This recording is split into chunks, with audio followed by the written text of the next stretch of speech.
तनकीद का इंतज़ार करते हैं पाकिस्तान में लोग कि टीम हारे और फिर खिलाड़ियों को निशाना बनाया जाए। उमर साहब, देखिए, इसका राइट स्ट्रेट फॉरवर्ड आंसर तो यस है, बिल्कुल, क्योंकि हमारे यहाँ पे जितनी नेगेटिविटी, जितनी टॉक्सिकनेस प्रिवेल करती है, और जब आप हारते हो तो आपके शोज, मैं आपको लोगों को क्रिटिसाइज नहीं करना चाहता, नहीं आप कह दें, शोज जो है उनकी जो ड्यूरेशन होती है जब हारने पे वो लंबी होती है, जब आप जीतते हो तो आपकी ग्लोरिफिकेशन जहाँ पे होनी चाहिए। नहीं ऐसा ना कहें। जब पाकिस्तान इवेंट जीतता है 3-3, 4-4 घंटे ट्रांसमिशन चलती हैं। किसको याद है ऑस्ट्रेलिया में हम जीते, किसको याद है हम साउथ अफ्रीका में? सबको याद है, क्यों नहीं याद? लेकिन उसके बाद हम चैंपियंस ट्रॉफी भी तो हार गए ना। यस, मैं वही, अब यही तो आर्गुमेंट है ना कि हम ग्लोरीफाई इनफ नहीं करते। ये एक टॉकिंग पॉइंट है जो आई थिंक हम लोग डिबेट नहीं करते, बिकॉज नेगेटिविटी प्रिवेल करती है और ये परसेप्शन है। ये कोई मैं आपको ऐसी कोई चीज़ नहीं बता रहा जो शायद मैंने अभी डेवलप की है, अभी प्रोड्यूस किया है।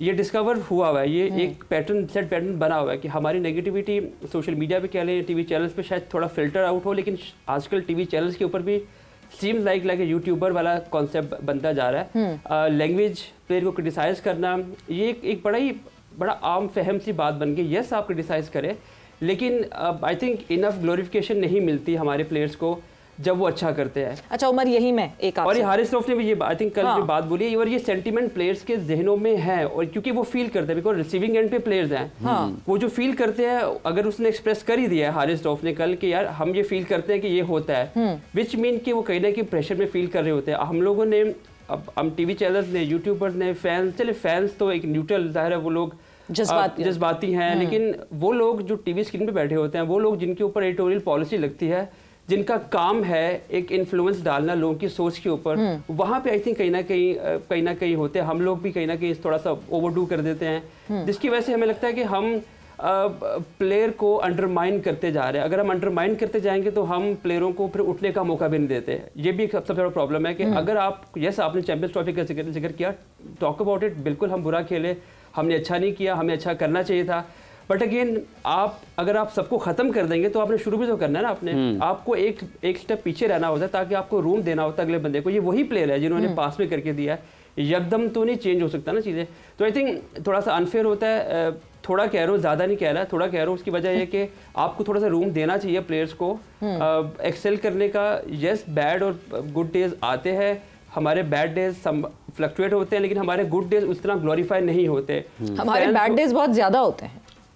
एग्री कर दो, मैं इस पे आर्ग्यू नहीं कर सकता, बिकॉज नंबर्स यही कहते हैं, हमारे बैड डेज ज़्यादा होते हैं। हम होम में हारना शुरू कर दिया।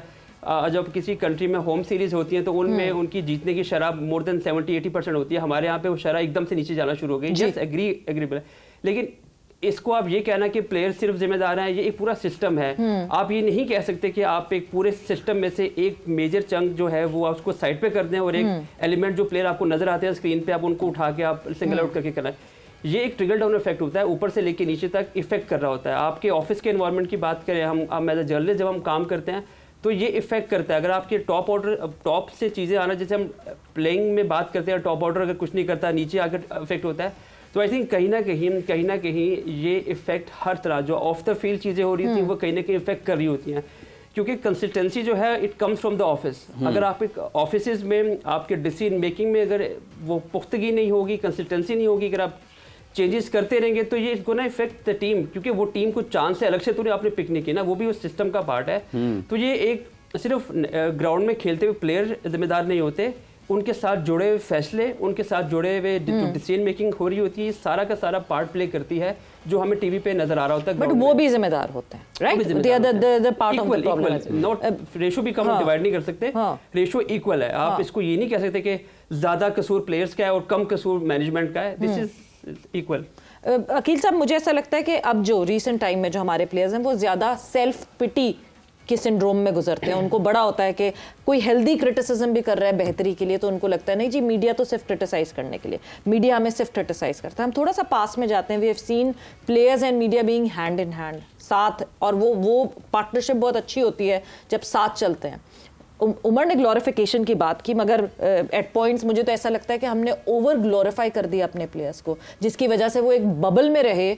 बेस्ट पेस अटैक, कहाँ गया वो पेस अटैक जो कि अभी न्यूजीलैंड की बी स्ट्रिंग टीम हमें जो है जिस तरह हैंडल कर रही है। सो ओवर ग्लोरिफिकेशन नहीं हुई। हम तो जब थोड़ा सा तो जीतते हैं, उस थोड़े से जीतने को हम तो इतना चर्चा करते हैं उसका, क्योंकि पता नहीं फिर कब मौका मिलेगा। देखिए जो बात है ना मीडिया की, हाँ। एक तो सोशल मीडिया है, ठीक है, वो तो आपको पता है मादर पिदर आज़ाद है। और जिस तरह ये हमारा मीडियम है, इसमें आप इस तरह नहीं है जिस तरह उमर साहब कह रहे हैं। शायद इनको लगता हो, मेरा ख्याल है कि जो क्रिटिसिज्म बनता है ना, जो सुलझे हुए सहाफ़ी हैं जो टीवीज़ पर बैठते हैं, या सोशल मीडिया को नहीं मैं टच कर रहा, वो अगर तो ये टीम जीती है तो जिस तरह आपने हाफिज साहब ने भी कहा है कि 3-3 घंटे नहीं बल्कि हेडलाइंस में ही होती हैं और 6-6 हेडलाइंस बनी होती हैं। और जब 4-4 छक्के पड़ेंगे तो फिर वो दिन में तारे भी नज़र आएंगे, वो भी फिर हेडलाइन बनेगी ना।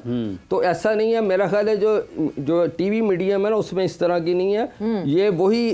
ये सिर्फ मैं ये इस बात से इत्तेफाक करता हूँ उमर की कि जब हमारे प्लेयर्स हल्की सी भी परफॉर्मेंस देते हैं ना, एक फास्ट बॉलर है तो हम उसको गलन मगरा से मिला देते हैं, और यकदम से ही कोई बैट्समैन अगर एक सेंचुरी साइम अयूब थे जैसे, तो हमने उसको वो सईद अनवर या जो एडम गिलक्रिस्ट से साथ मिला देते हैं। ये हमारा इस हवाले से हमारा कसूर है, हाँ। या रिपोर्टर्स का इतना कसूर नहीं है। उसमें भी आपको पता है कि आप खुद टीवी के लोग हैं, तो उसमें जहाँ डेस्क पे बैठे हुए या जो आगे जो लोग उसको टीवी पे डिस्प्ले कर रहे हैं, ये भी एक पूरा निज़ाम ही है। ये भी एक पूरा है कि हमें एयर टाइम का मिलता है।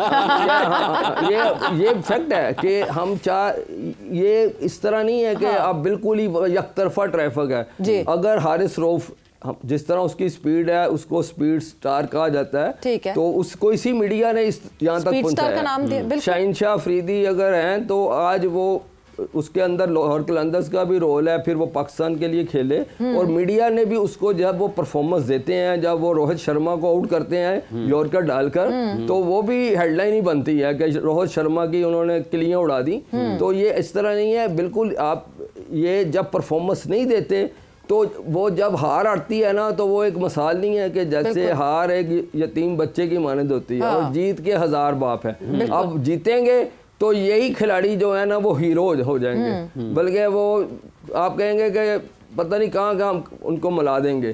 तो जब ये हारेंगे तो फिर जाहिर है उसका टिकट डाउन उसी तरफ से उसी तरह वापस आता है, रिटर्न बाउंस बैक आएगा कि उसको फिर उसी तरह उनकी क्लास ली जाती है। और वो मेरा ख्याल है कि हम जब टीम के साथ ट्रैवल करते थे, आप खुद भी याद है ऑस्ट्रेलिया में, तो वो जब इनसे वहाँ ज़्यादा इंटरेक्शन होता है करीब, यहाँ तो सिक्योरिटी के बेशुमार मसाइल है ना। तो कैसी वैसे दिलचस्प बात है, अपने मुल्क के खिलाड़ी अपने मुल्क में मिलते हुए ज़रा सिक्योरिटी होती है, बाहर जाके यहाँ पर दोनों को वीज़ा ले लेना चाहिए। चलो यार बाहर मिलने हाफिज साहब और सवेराज को खुद भी पता है कि ऑस्ट्रेलिया में तो हम ऐसे ही थे जैसे उमर और मैं बैठे हैं और आप ना, तो हम वो बात होती थी ना कोई, तो वो खिलाड़ी ये कह देते थे हमने तो टीवी देखने छोड़ दिया, सोशल मीडिया तो हम टच ही नहीं कर, लेकिन देख सारे रहे होते हैं क्योंकि यहाँ पर कोई यहाँ पर तो ये भी अब मुझे सुनने में आ रहा है कि कोई सवाल है, कोई थोड़ा सा तेज कर दे ना साफी, तो उसको भी जो अब वो चेरी ब्लॉसम नहीं जो चल रही जो पाकिस्तान पूरे में छा गई है, वो उसको काट के भेज देते हैं कि ये अकील साहब ने सवाल कर दिया, अभी आपके तो बड़े दोस्त है, या उमर ने कोई ऐसी बात कर दी है।